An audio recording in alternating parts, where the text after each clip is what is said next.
Is it beneficial or detrimental to declaw cats?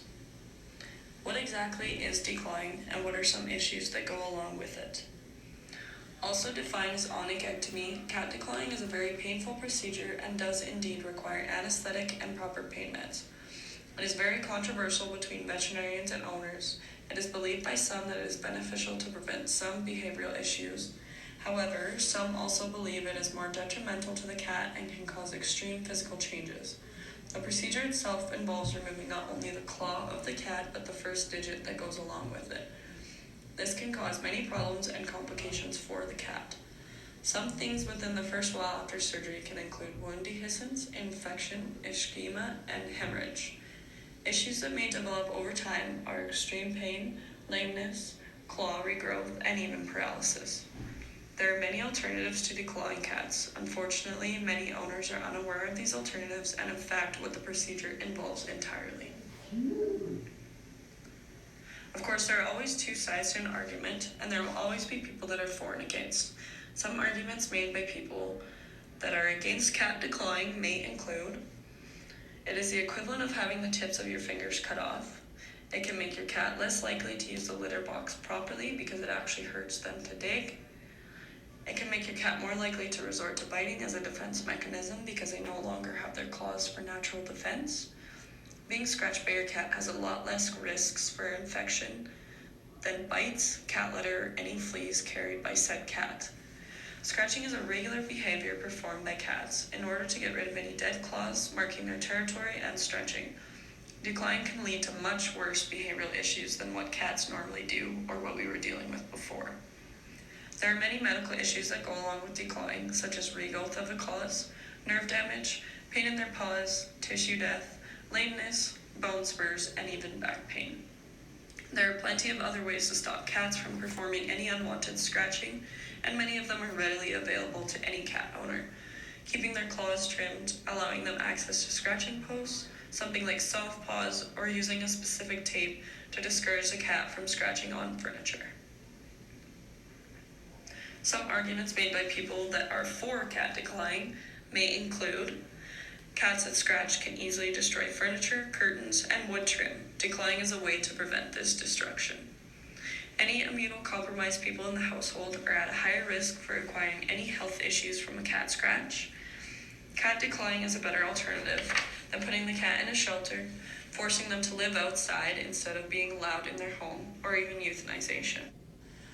When a cat is declawed, they are much less of a threat to other pets and any children in the household if they resort to their claws in aggressive behavior.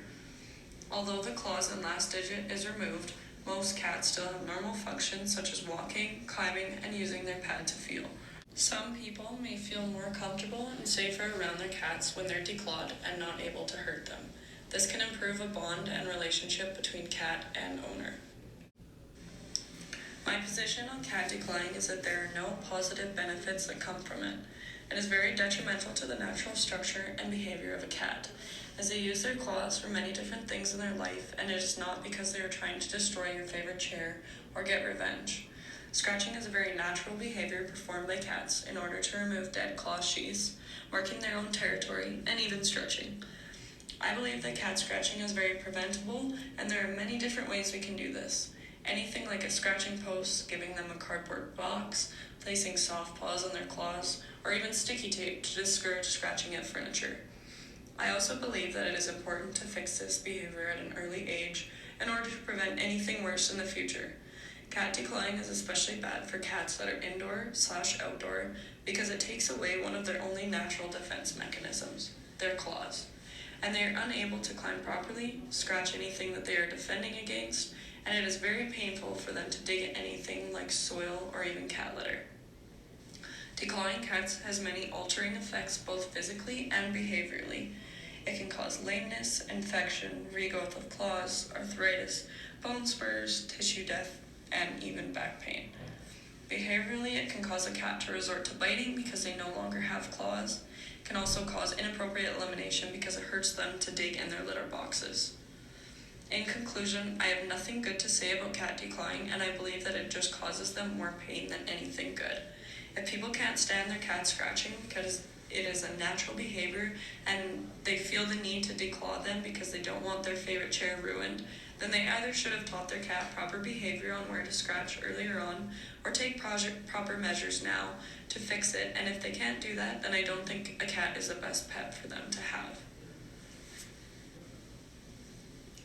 In order to take action against unnecessary declawing of cats, there are many organizations and people coming together to help save our cats from this awful procedure.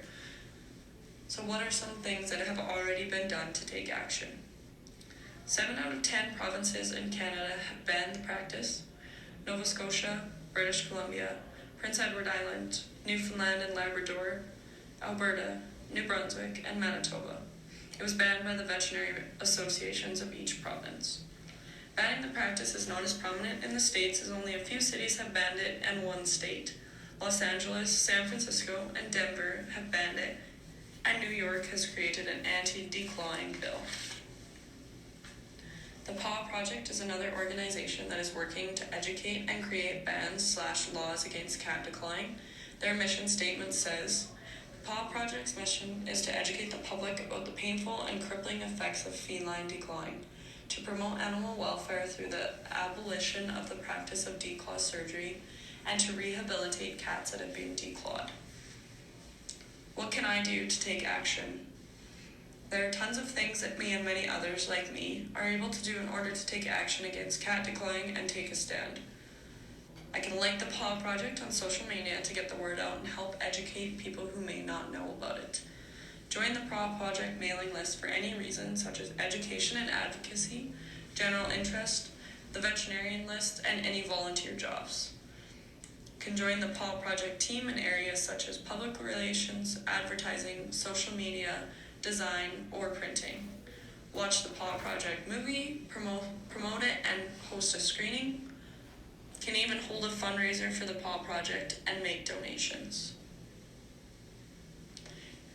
In conclusion, so is cat declawing actually beneficial or detrimental to our cats? This is a major question that has sparked a huge debate between owners, veterinarians, and many veterinary associations. As we know, declawing is a very painful procedure and does in fact require anesthetic and sufficient pain meds. Many owners unfortunately are not aware that the procedure involves removing the first digit that goes along with the claw, and that it can cause extreme physical changes to the cat. There are many different issues that are caused by declawing, whether it is within the first week or months to years later. Within the first week can include wound dehiscence, infection, ischemia, and hemorrhage. Within the next few months to years can include extreme pain, lameness, claw regrowth, and potentially paralysis. The alternatives that are available in the market now are endless, and clients need to be more educated on their options before making a decision to declaw, such as trimming claws, offering them scratching posts, soft paws, or sticky tape. Of course, there will always be people who agree and disagree with the procedure, and there are plenty of arguments from either side. We must look at the bigger picture to realize what the true answer to the question is.